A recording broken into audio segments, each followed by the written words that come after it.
Muy buenas tardes, amados hermanos. Buenas tardes, iglesia. Quiero saludar a los que están presentes en este lugar y también a los que están viendo a través de internet. Y decirles que es un gozo y una alegría poder compartir la alabanza y la adoración al Señor. Qué rico se siente poder escuchar al hermano cantando al lado de uno.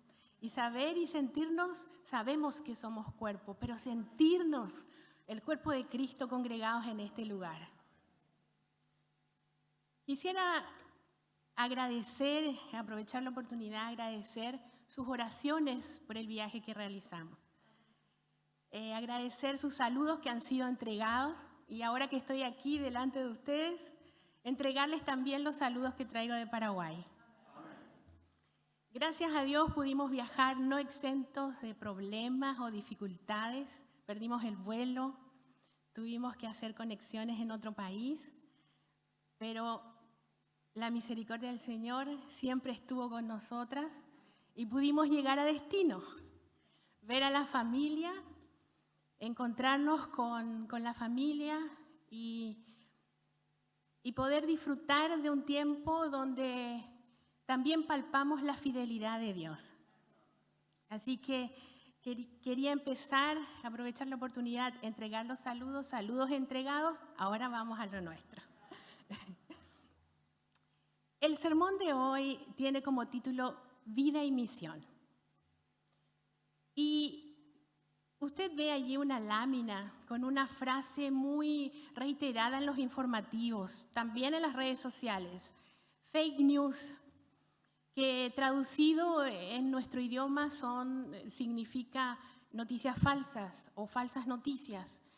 Y hemos visto que este término se ha escuchado notoriamente en una circunstancia tan terrible como es la guerra en Europa. Pero este término lleva muchos años ya existiendo y se utilizó esto muchos años atrás. La historia nos cuenta que en la Segunda Guerra Mundial el comandante militar alemán tenía en su ejército a su mano derecha utilizando estas falsas noticias para debilitar al oponente, para ganar la guerra y para poder apoderarse de todo lo que quería conseguir. Y lo hacía no solamente a través de fusiles y bombas, como tanto estamos escuchando en nuestros medios, sino que también a través de falsas noticias. Y como existieron falsas noticias, también viene a aparecer otro término inglés que dice, que es la siguiente lámina que ustedes lo van a ver allí, y el término es fact-checking, que significa, este término significa verificación de hechos. Qué importante que exista este otro lado, ¿no es cierto? Así como existen las falsedades y atrás de las falsedades está la mentira, y si nosotros lo decimos con todas sus letras, la mentira existió desde el comienzo de la historia de la humanidad, allá en el huerto del Edén, ¿se acuerda? Este otro término que significa verificación de hechos nace del periodismo, ese periodismo investigativo que busca saber la verdad. Y es importante enterarnos de la verdad de los hechos para poder descartar esa falsedad, esa noticia falsa que es intencional, ¿sabe? La intención de esa falsa noticia siempre fue, es y será desorientar, desinformar, debilitar las emociones, debilitarles físicamente a aquellos que están desinformados y que no buscan conocer la verdad.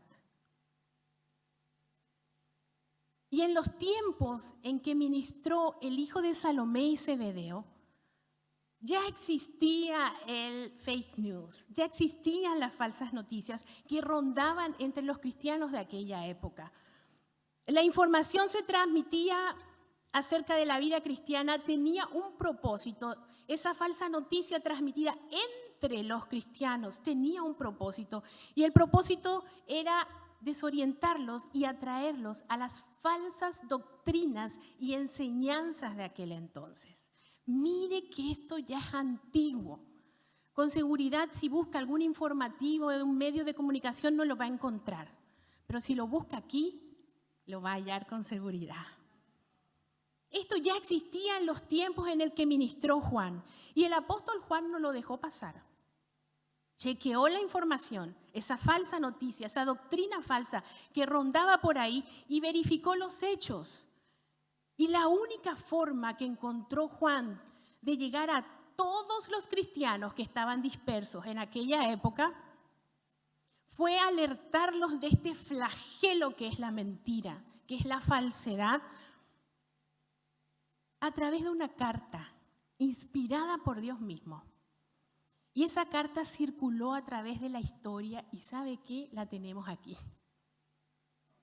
Esa carta la tenemos nosotros en la Biblia, y está y fue escrita para los cristianos de todos los tiempos, de todas las culturas, y que hoy está escrita en muchísimos idiomas. Y yo quiero invitarle a que juntos vayamos a ese versículo, a ese pasaje de la palabra que tenemos allí en Primera de Juan, capítulo 2, versículo 6.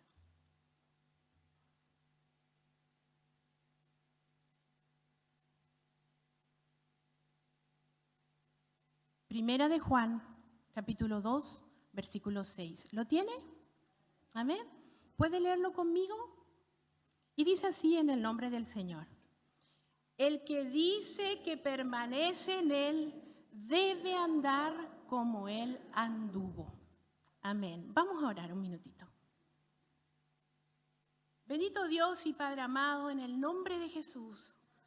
Señor, todos los que estamos reunidos en este lugar y los que se han unido a través de la sintonía de internet, allí donde estamos, cada uno de nosotros, Señor, queremos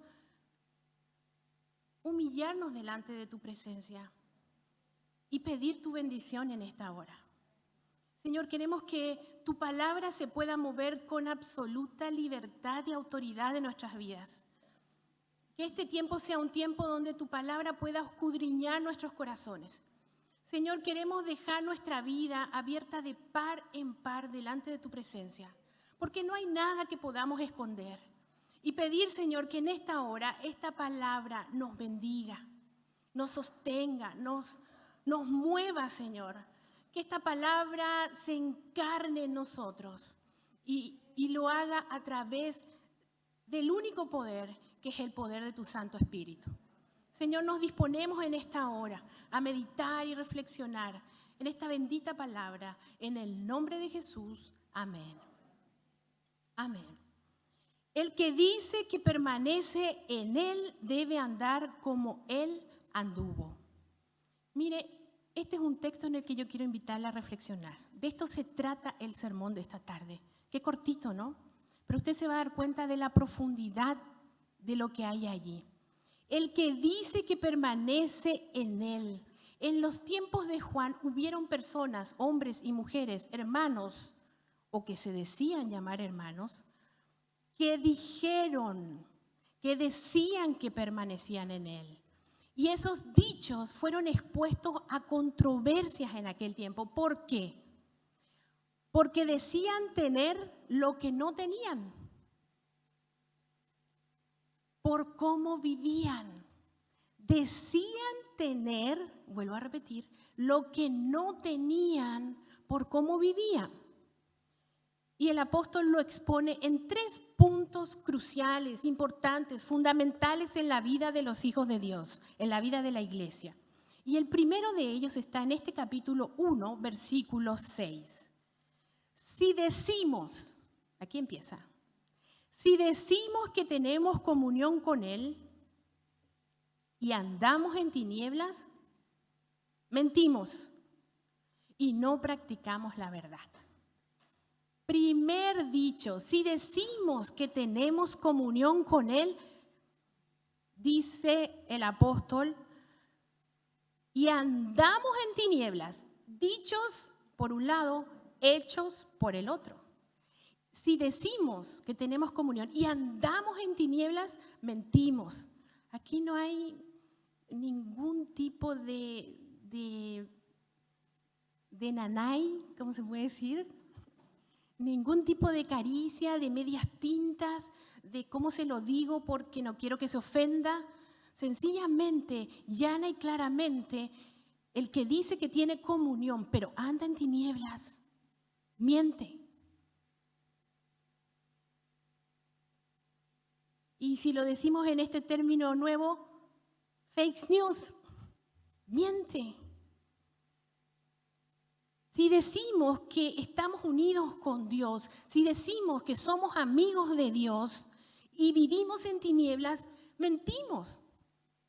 Y muchas veces creemos que podemos mentirle al otro y a veces quedamos conformes con eso. Pero lo más terrible de esto, hermanos, es que nos mentimos a nosotros mismos. Si decimos que tenemos comunión con Dios, pero andamos en tinieblas, mentimos. La comunión con Dios, hermanos, demanda un estilo de vida. Y ese estilo de vida debe ser concordante con Dios, porque decimos que tenemos comunión con Dios, ¿no es cierto? La comunión con Dios tiene que ver con la relación que tenemos con el Padre y no con nuestra unión a Cristo, la cual es asunto de nuestra calidad de hijos. Y que esto se entienda, a través de Jesucristo, si alguna vez tomamos la decisión de recibir a Cristo como nuestro Señor y Salvador, pasamos de muerte a vida y de estar vagando en esta tierra sin esperanza a ser hijos de un Padre Celestial. Pero no termina, eso que empieza allí, no termina allí. Eso avanza en una relación diaria. Eso debe avanzar en una relación diaria. En una relación donde buscamos al Padre, donde estamos con el Padre en oración. Donde adoramos al Padre, donde tenemos, como dice Juan, comunión con Él. El pecado en la vida del creyente rompe esta comunión y debilita nuestra relación con Dios, pero no destruye nuestra condición de hijos. Es muy importante que lo tengamos claro. Un verdadero cristiano siempre es aceptado por Dios, aunque no siempre sea aceptable en su manera de vivir. Pero un cristiano siempre es amado por Dios. No hay nada, cantábamos, que nos puede separar del amor de Cristo. No hay nada. Seguimos siendo hijos de Dios, pero a veces cuando el pecado interrumpe nuestras vidas no son aceptables delante de Dios. Y se interrumpe la comunión. Y en el huerto del Edén, Dios decía, Adán, ¿dónde estás? Y se interrumpió la comunión porque entró el pecado. Y Juan, en el momento en el que escribe esta carta, enfrenta esa falsedad. Si decimos que tenemos comunión, no podemos andar en tinieblas. Aquellos que dicen que tienen comunión con Dios, pero andan en tinieblas, mienten. Hay otro punto donde encara los dichos que van en contra de los hechos. En el mismo capítulo, en el mismo libro de Primera de Juan, capítulo 2, versículo 4, dice así. Primera de Juan, capítulo 2, versículo 4. El que dice, empieza el texto, ¿no? Los dichos. El que dice, yo le conozco y no guarda sus mandamientos, el tal es mentiroso. Y la verdad no está en él. El que dice yo le conozco y no guarda sus mandamientos, el tal nuevamente queda sentenciado. Es mentiroso. La obediencia a Dios tiene que ver con guardar sus mandamientos. Y lo sabemos, ¿cierto? La obediencia a Dios no produce justificación, la cual se obtiene solo por la fe en Jesucristo. Justificados por la fe tenemos paz para con Dios, ¿no es cierto? Pero la obediencia es una evidencia que nacimos de nuevo. Es una evidencia que hemos nacido de nuevo. Aquí la prueba visible de que conocemos a Dios y que guardamos sus mandamientos es una respuesta ética. Si antes robaba, ya no robo más, me encontré con Cristo. Si antes mentía, ya no miento más, me encontré con Cristo. Si antes no podía controlar mis impulsos y era agresivo o agresiva, hoy me domina el Espíritu Santo. Me encontré con Cristo. Amén. Hay un cambio, tiene que haber un cambio. Y la respuesta nuestra es un cambio, una respuesta moral, una respuesta ética, que no se ciña a sentimientos, a un sentimiento que salen palabras bonitas, bien entonadas, cantadas, que es tan lindo escuchar y nos deleitamos. Pero la obediencia es más que nombrar lo que queremos o vamos a hacer o nos comprometemos a hacer. Traspasa el decir y llega a la acción de hacerlo, de obedecer los mandamientos, de tener un cambio real de conducta. Y el apóstol dice, el que dice que le conoce debe guardar sus mandamientos. Cuidado con el que entra por aquella puerta, dijo el apóstol Juan, y dice yo soy un seguidor de Jesucristo porque yo le conozco, pero sale de allí y vive una vida licenciosa. Cuidado, ahí hay una falsa noticia, ahí hay una falsa vida de piedad. Y hay un tercer dicho que confronta al apóstol en esta primera carta. Capítulo 2, versículo 9. Capítulo 2, versículos 9 y 11. Y dice así: el que dice que está en la luz y aborrece a su hermano, está todavía en tinieblas. Versículo 11, si me acompaña, también. Pero el que aborrece a su hermano no está en tinieblas y anda en tinieblas y no sabe a dónde va porque las tinieblas le han cegado los ojos. El que aborrece a su hermano está en tinieblas y anda en tinieblas y no sabe a dónde va porque las tinieblas le han cegado los ojos. Creo que de las tres confrontaciones, hermanos, no sé si le pasa a usted, pero esta es la más fuerte. El que dice que está en luz, pero aborrece a su hermano, está todavía en tinieblas. ¡Qué fuerte! La palabra aborrecer se refiere a un sentimiento malicioso que está en el corazón, que puede estar en el corazón. Un sentimiento injustificable, injustificable hacia otros. De preferir a uno por sobre otro. De preferir a uno por sobre otro, lo que ocasiona menosprecio. ¿Cómo es posible que tengamos comunión con Dios? Que digamos que le conocemos. Que digamos que andamos en luz, pero menospreciamos a nuestro hermano. O lo miramos en menos. El estar en tinieblas nos lleva a perder el rumbo, porque las tinieblas pueden cegarnos. La ceguera es un estado en el que se llega por rebeldía, y me refiero a la ceguera espiritual. La ceguera es un estado donde podemos caer por rebeldía. El que está firme, mire que no caiga, nos dice la Biblia, ¿no es cierto? Qué importante que en este momento, al escuchar la palabra del Señor, nos miremos. Nosotros somos los que hemos venido a este lugar y el Señor tiene palabra para usted y para mí. No pensar qué bueno sería para el hermano. La ceguera espiritual llega por rebeldía y tiene que ver con la conciencia cauterizada. Porque de igual manera que la oscuridad debilita la capacidad ocular, y no nos permite ver con claridad, así también el odio distorsiona nuestra conciencia y la endurece. Cuando dejamos entrar ese sentimiento y no lo entregamos, como la misma palabra nos enseña y lo vamos a ver en breve, ese sentimiento se anida y crece.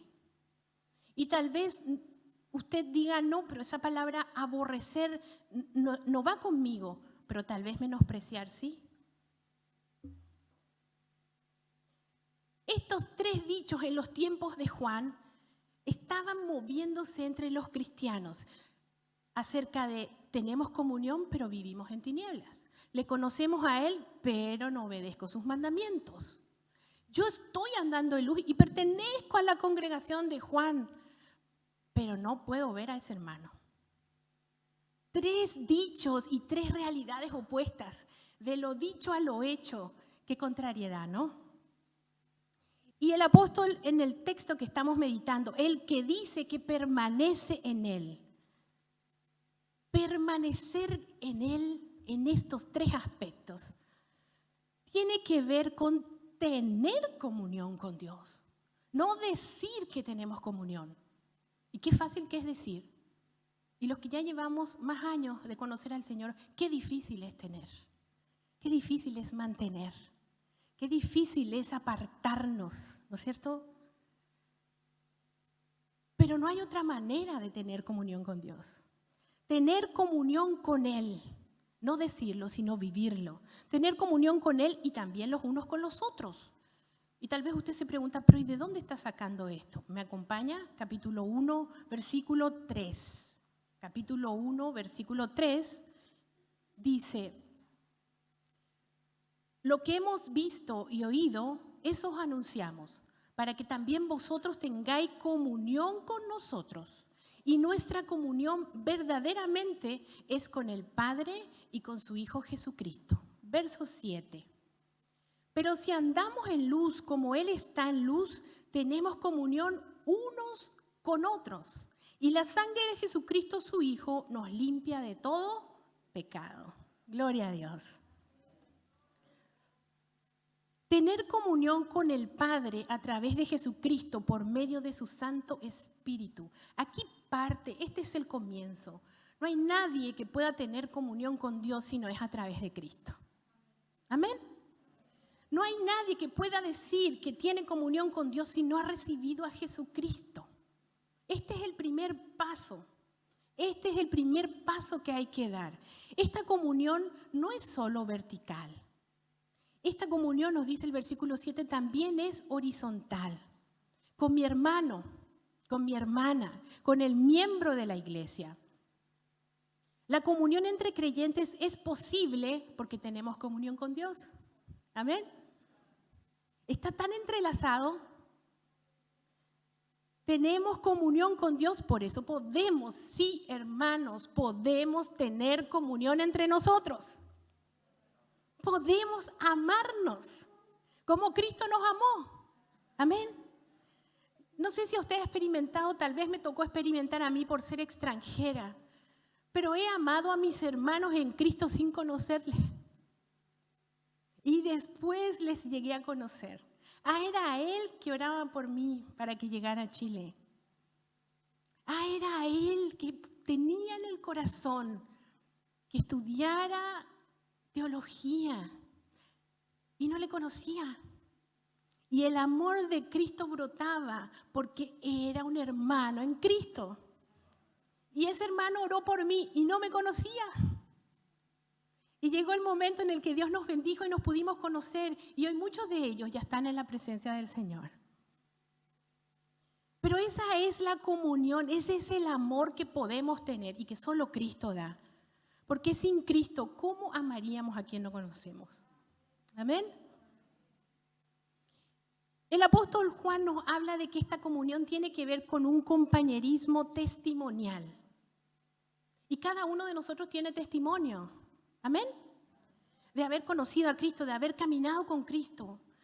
Esto debe ser una comunión de compañerismo testimonial, de compartir nuestros testimonios.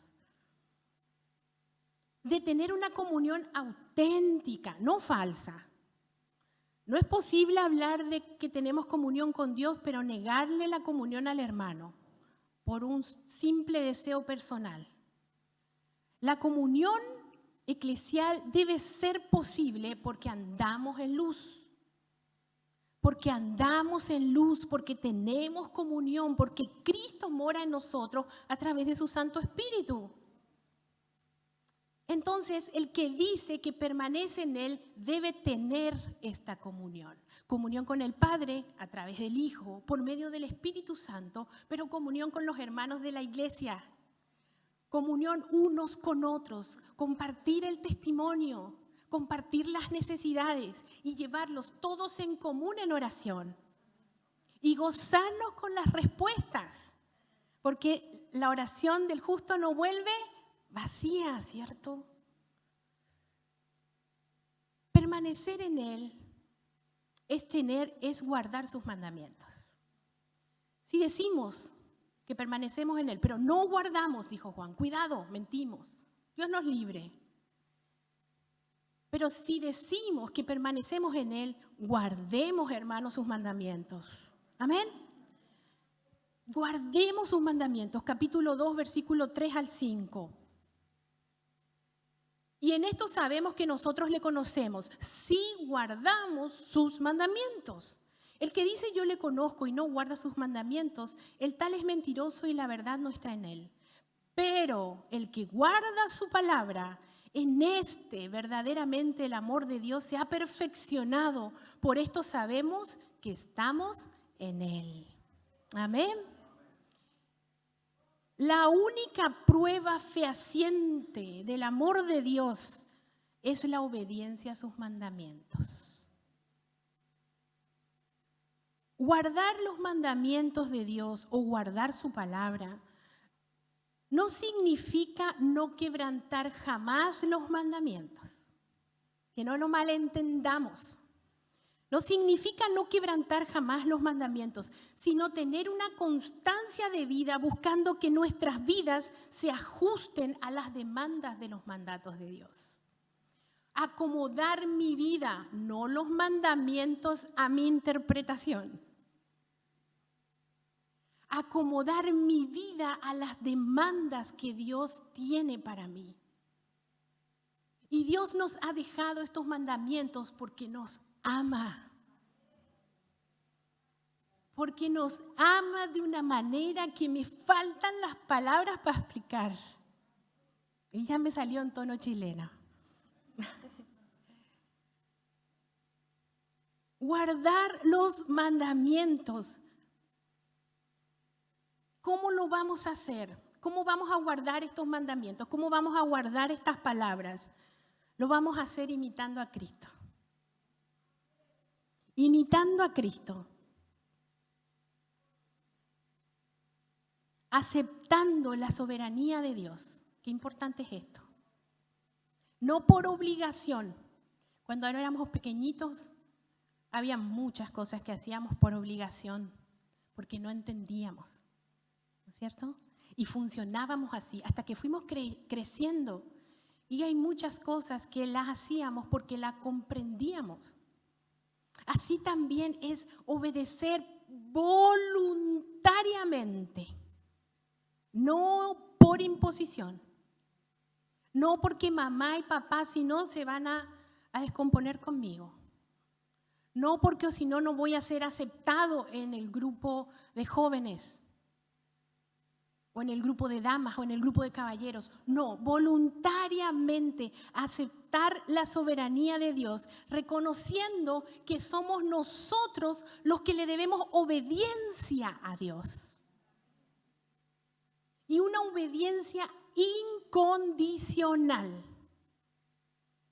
¿Y sabe por qué recalco esta palabra, incondicional? Porque muchas veces nos mal acostumbramos y queremos ponerle condición a Dios. Sí, Señor, voy a obedecer, pero si crece el sueldo fin de mes. Sí, Señor, voy a obedecer, pero lo voy a hacer si permite que esta persona se acerque nuevamente. Pero lo voy a hacer si haces que cambie el tema en el lugar donde estoy viviendo. Y ponemos condiciones. La obediencia que Dios nos pide es incondicional. debemos obedecer. Si decimos que le conocemos, si tenemos comunión con Él, debemos obedecer a su palabra y a sus mandamientos. Y los apóstoles lo entendieron y lo vivieron. Y el libro de Hechos nos dice que estando en una situación, los apóstoles dijeron, es necesario obedecer a Dios antes que a los hombres. Esa es una obediencia incondicional. Cuando está allí el peligro, cuando está allí la dificultad, cuando nos están encerrando, ¿a quién vamos a obedecer? ¿A Dios o a los hombres? A Dios, amén. A Dios vamos a obedecer. La obediencia y el guardar los mandamientos que nos habla el apóstol Juan es de esta obediencia que estamos viendo, pero no se refiere, hermanos amados, a una obediencia legalista. Una obediencia que está revestida de hipocresía, que es un error en el cual podemos caer, ¿no es cierto? Esta obediencia revestida de hipocresía lleva al cristiano a un cumplimiento externo de los mandamientos de Dios. Pero ¿cómo está el corazón? Lejos. Pero externamente hemos guardado las apariencias y hemos cumplido con los requisitos, ¿no es cierto? Esa es una obediencia legalista y no es la obediencia que nos habla el apóstol Juan, donde busquemos como fin guardar las apariencias. La obediencia que el apóstol Juan nos habla es una obediencia que se expresa en una entrega sin condiciones. ¿Amén? Sí, hermanos amados, aunque nos cueste aceptarlo o entenderlo, el Señor busca esa obediencia de nosotros, porque sabe que ahí está nuestro bien. Porque Él busca el bien para cada uno de sus hijos. Un amor sin condiciones obedece incondicionalmente. Esa es la obediencia que nos habla el apóstol. Pero también nos toca este punto sensible, porque estamos todavía en esta carrera aquí en la tierra, en el versículo 10 del capítulo 2. Y nos dice: el que dice que está en luz y aborrece a su hermano, está todavía en tinieblas. El que dice que está en luz y que tiene comunión con Dios y que es cristiano, debe amar a su hermano. Qué duro, qué difícil ha sido este tiempo sin poder abrazarnos. ¿Sí? ¿Le ha costado a usted? Qué terrible ha sido. Estábamos tan acostumbrados, y qué buena costumbre es esa, ¿no es cierto?, de que al saludarnos nos podamos estrechar en un abrazo fraterno. El amor que habla aquí el apóstol Juan es un amor que va más allá de la virtud y de eso tan lindo que les estoy comentando, que lo expresamos a través de un abrazo, de un saludo cariñoso. El amor que habla aquí el apóstol Juan es un estilo de vivir la vida. Es un estilo de vida. El amor es el distintivo del verdadero cristiano. ¿Cómo vamos a dar a conocer? Estamos en un culto misionero. Y los ojos no están puestos solo en los misioneros. Los ojos están puestos en usted que es cristiano. De día y de noche. Los ojos están puestos en nosotros porque somos cristianos y lo decimos. Y saben que pertenecemos a Cristo. Entonces el amor debe ser nuestro estilo de vida, de cómo nos conducimos, porque sin amor, ¿cómo van a conocer a Cristo? El que ama a Dios debe amar a su hermano. Primera de Juan capítulo 4, versículo 21 lo dice tan claramente. Y nosotros tenemos este mandamiento de Él. El que ama a Dios, ame también a su hermano. Ame también a su hermano. Es súper importante que nos amemos unos a otros.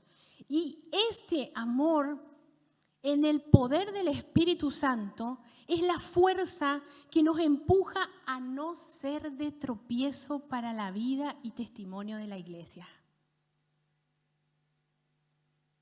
Este amor es el que nos impulsa a cuidar nuestra vida para que no sea de tropiezo. El que ama a la iglesia elimina de su vida aquello que puede ser tropezadero para su hermano. Qué tremendo amor, ¿no es cierto? Hoy, en el tiempo en que vivimos, y junto a la hermana Jessica, nosotros enseñamos a niños, algunos hermanos saben, y podemos ver que el amor hacia los niños que enseñamos a veces es muy permisivo. Y nosotros vemos que ese amor puede ser dañino, que en la niñez, cuando hay que corregir, cuando hay que encaminar, se pueden perder momentos valiosos en la vida de ese ser humano. El amor de Dios y de este amor que nos habla Juan no es un amor permisivo, es un amor maduro, que confronta lo que está mal. Porque ¿cómo vamos a sanar las heridas si no enfrentamos la enfermedad? Si no enfrentamos ese dolor, esa dolencia. El amor maduro lo enfrenta y tiene la capacidad de enfrentarse a sí mismo, porque no hay nada más difícil. A veces podemos no ser permisivos o no ser tolerantes con el otro, pero somos muy tolerantes con nosotros. A la próxima lo hago. La otra sin falta. Y cedemos, y cedemos, y cedemos. El amor maduro que nos habla aquí, con el que debemos amar a nuestro hermano, es también el amor que nos lleva a nosotros a no ser tropezadero, a no ser de tropiezo, que cuida la vida del otro y que cuida de no ser obstáculo para el testimonio. A veces el cuidado de nuestro testimonio queda en un segundo plano, ¿cierto? No se nos viene a la mente cuidar el testimonio. Sin embargo, después de que lo dijimos, después de que no frenamos la lengua, después de que ya lo hicimos, decimos, ¿dónde quedó el testimonio? El que dice que permanece en Él debe tener comunión con Dios, debe obedecer su palabra, debe amar a su hermano. ¿Amén? Amén. Qué gusto escuchar ese amén. Debe amar a su hermano. Y dice el apóstol Juan en este texto que reflexionamos, el que dice que permanece en Él debe andar como Él anduvo. Debe andar como Él anduvo. ¿Y cómo fue el andar de Jesús en estas tres áreas? ¿Cómo vivió Jesucristo estos tres aspectos mientras caminaba en la tierra? El mismo apóstol Juan, pero no en esta carta, sino en el Evangelio de Juan, nos va a contar, nos va a recordar cómo lo hizo Jesús cuando estuvo en la tierra. ¿Me acompaña? Evangelio de Juan, capítulo 10. Vamos a dar lectura a un breve versículo, pero potente y esencial. Juan, Evangelio de Juan, capítulo 10, versículo 30. Yo, dijo el Señor Jesucristo, y el Padre, uno somos. Esto nos dice todo en cuanto a la comunión, ¿no? Yo y el Padre, uno somos. Eran contactos estrechos. Ese es un término de hoy día, ¿no es cierto? Contactos estrechos. Yo y el Padre, uno somos. Versículo 37 al 38. Si no hago la obra de mi Padre, no me creáis. Mas si las hago, aunque no me creáis a mí, creed en las obras para que conozcáis y creáis que el Padre está en mí y yo en el Padre. Yo y el Padre uno somos, y todo lo que hago, dice el Señor Jesucristo, registrado en el Evangelio de Juan, lo hago para dar a conocer al Padre. Todo lo que hizo, lo hizo para dar a conocer al Padre. En todo lo que hizo el Señor Jesucristo no sacó una tajada para Él mismo. No sacó provecho para sí mismo. No buscó cargos para Él entre los grandes rabinos. No buscó bienes materiales, ni dejar bien aseguradas las finanzas familiares. Lo que hizo el Señor Jesucristo aquí en la tierra fue dar a conocer al Padre con todas sus acciones. Amén. Porque declaró: el Padre y yo uno somos. En cuanto a comunión, no hay mayor comunión que esta. Y es por eso que a través de Jesucristo, solamente a través de Jesucristo, podemos tener comunión con el Padre. Amén. En cuanto a la obediencia, ¿cómo la vivió Cristo? ¿Cómo lo hizo cuando estuvo aquí en la tierra? ¿Cómo obedeció a su Padre y sus mandamientos? Juan 15:10, capítulo 15, versículo 10. Si guardareis mis mandamientos, permaneceréis en mi amor, así como yo he guardado los mandamientos de mi Padre y permanezco en su amor. Jesucristo guardó los mandamientos permaneciendo en el amor del Padre. Y esta frase nos tiene que llamar la atención. ¿Por qué obedeció Cristo? Porque amó al Padre. El amor es la fuerza que nos mueve y nos va a mover y nos debe mover siempre para obedecer. No el castigo, no el infierno tan temido, sino el amor al Padre, el amor a Dios. Jesucristo amó al Padre y encarnó ese amor, por eso obedeció sus mandamientos. Y usted sabe que los obedeció hasta la muerte de cruz.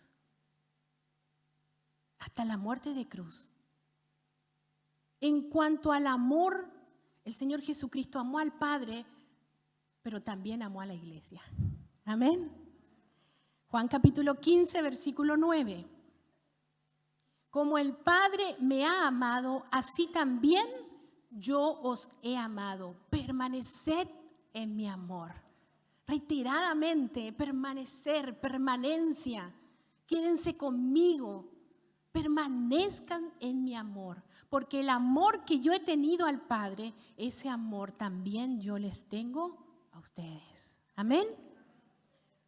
Cristo nos amó con un amor de entrega, de sacrificio, poniéndose en nuestro lugar, pagando nuestras culpas, para darnos esta vida, una vida que no merecemos, pero la tenemos por gracia.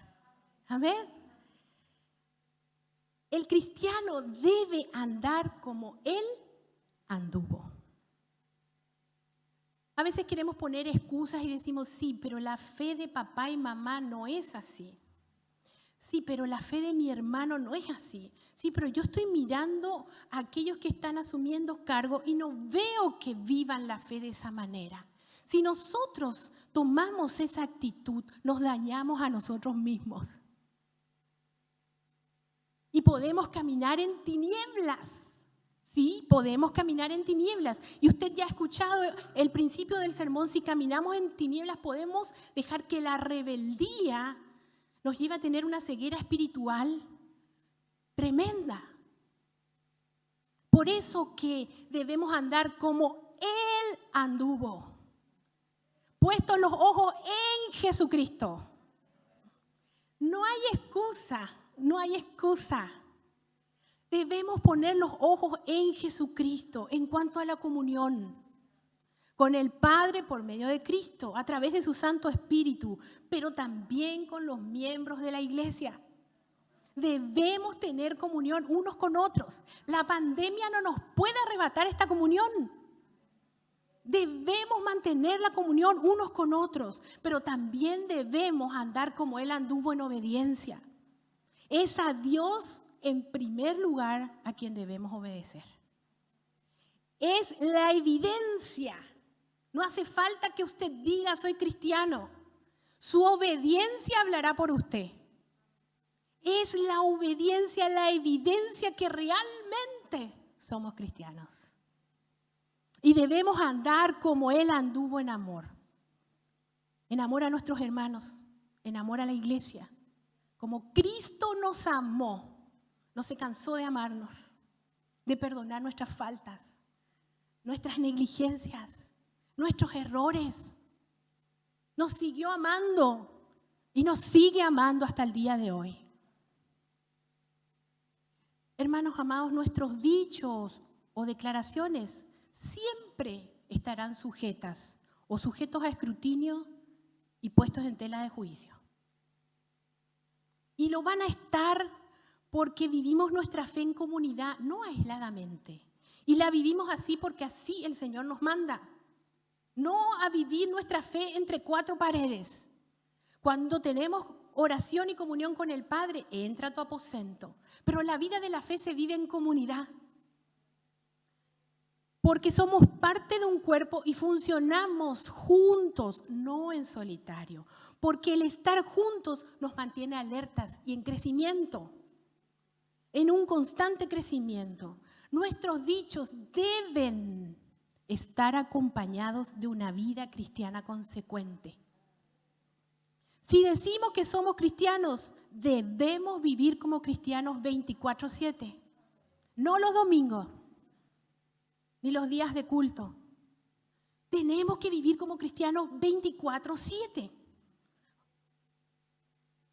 Porque en comunión con el Padre y unos con otros es donde practicamos la obediencia a la palabra de Dios y sus mandatos. Y nos estimulamos a buenas obras, en amor, en más amor, para con Dios y para con la iglesia, hasta que el amor se convierta en un estilo de vida. ¿Y cómo logramos vivir así? Se pregunta ahora usted. ¿Cómo vivimos nuestra fe de esta manera? Y permítame darle una respuesta. Y no la digo yo, la dice la Escritura. Poniendo los ojos en Jesús. Él es el autor y el consumador de nuestra fe. Los siervos pasan, los maestros pasan, todos somos pasajeros, pero Cristo es eterno. Por eso, puestos los ojos en Jesús, el autor y consumador de nuestra fe, dejando de mirar la paja en el ojo del hermano, para que Dios pueda quitar la viga que está en nuestros ojos y nos permita avanzar y dejar el estancamiento espiritual. Pero si hemos pecado, porque nos pasa, si hemos pecado y no hemos menospreciado al hermano, o tal vez se cortó nuestra comunicación con Dios, o tal vez ya no estoy obedeciendo a la palabra de Dios. El apóstol Juan nos dice en 1 de Juan 1:9, si confesamos nuestros pecados, Él es fiel y justo para perdonar nuestros pecados y limpiarnos de toda maldad. Si hemos pecado, podemos confesarlo. No debemos, hermanos, cargar nuestros pecados por años de años, creyendo que en nuestra vida no hay pecado que confesar. Porque dice el apóstol que si decimos que en nosotros no hay pecado, 1 de Juan 1:10, le hacemos a Él mentiroso. Si nosotros decimos que en nosotros no hay pecado, dice el versículo 10, le hacemos a Él mentiroso y su palabra no está en nosotros. La vida cristiana se trata de crecimiento. Y yo quiero invitarle a que usted mire su vida a la luz de esta palabra que ha sido exhortada. Y venimos para que Dios nos bendiga. Y qué bendición más grande es el perdón de nuestros pecados. Yo quiero invitarla a que tenga un tiempo de oración. Allí donde está. Somos la iglesia del Señor. Y si hay algo que hemos cargado por años, yo quiero invitarle que lo suelte en el nombre de Jesús. Que no salga de esta reunión con esa misma carga. Eso que el Espíritu Santo le está mostrando. Tomémonos unos momentos entre usted y el Señor para dejar todo peso, toda carga y dejar que Dios obre en nuestro corazón.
Padre bendito, en el nombre de Jesús, Señor, cada uno de nosotros está en comunión contigo en oración. Tú conoces nuestras vidas.